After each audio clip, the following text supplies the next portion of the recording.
I've often wondered why fighters and football players, people in the most aggressive sports, tend to be the most Christian. My feed is genuinely full of athletes giving glory to Jesus after a brutal beatdown, despite the fact that some Christians I know and respect vehemently disagree with the practice of engaging in those sports to begin with. Here's what I think, and I talk about it in my book, Muscular Christianity. Fighting is analogous to the problem of pain. Here's what I mean. Fighting is a self-inflicted high-risk, high-pressure, high-pain activity. This makes it a microcosm of the very Christian life we're all living.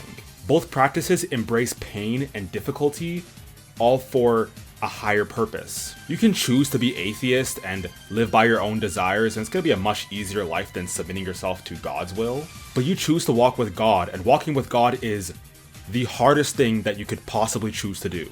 In most people's lives, this kind of pain is something that you would choose to avoid. And in fighting, you do something similar. You walk willingly into the pain. You train knowing that you're gonna bleed, break, and ache, and maybe even get knocked out cold. But you choose to take that risk. It's a voluntary step into the pain through the fires of purification. This decision mirrors something deeply Christian. Christ doesn't avoid the cross.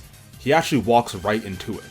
He could have saved himself on the cross, but he willingly took it on. The act of embracing suffering for a purpose higher than mere survival turns pain not into punishment, but to a kind of participation. To willingly endure pain, either through fights or spiritually by taking up your cross, requires you to pay a lot for an extremely high goal. For without such high goals, what chance do you have of enduring such pain? And that edge between life and death, paradoxically, is where a lot of fighters feel most alive. For Christians, a similar practice exists. It's said that prayer and fasting wards out especially strong demons. This means that you're in an especially strong spiritual state when you're fasting and praying.